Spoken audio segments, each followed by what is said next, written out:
last weekend, you may recall that even though it was spring on the calendar, the weather conditions were winter-like, full speed ahead.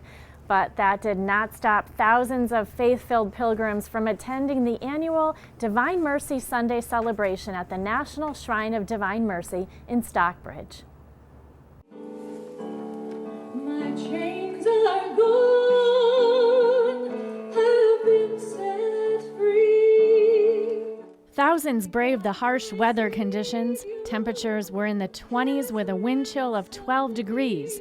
To take part in events that each year are held traditionally the weekend after Easter, marking the feast day at the shrine run by the Marian Fathers and Brothers on Eden Hill. The Lord has promised to me His word, my hope secures. Mark Swinehart, a parishioner at Immaculate Heart of Mary Parish in Concord, New Hampshire, attended the weekend events for the third year in a row. The weather's not an issue. Can you imagine what it's like to be crucified? That might be an inconvenience or be bad. This is nothing. Divine Mercy Sunday was instituted as a feast day during the papacy of Pope John Paul II 16 years ago. Today, the Lord opened the gates of heaven to grant us the graces and blessings that He usually gives during this day.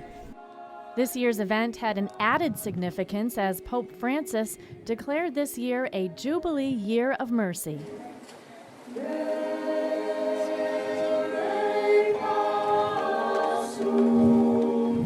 You don't have to be here to receive mercy from our Lord, but I want him to make sure he sees me.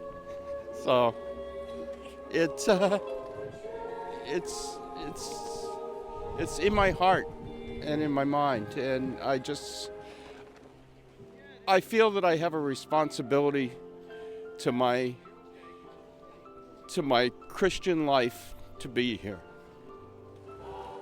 Springfield Bishop Mitchell Rosansky was the main celebrant for the Mass, which was broadcast live on the EWTN network.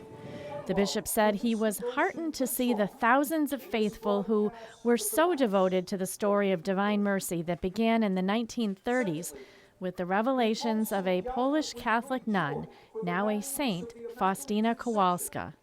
St. Faustina's diary recounted messages urging people to receive the sacraments, especially communion and reconciliation. At her urging also, an image of the divine mercy of the risen Christ was created. Pope Francis, really from the very beginning of his papacy, has stressed that the mercy of God envelops all. And so to have this feast celebrated here in Eden Hill on the Feast of Divine Mercy really helps us to understand the way that God outpours His mercy on us and the way that we are called to show God's mercy to others.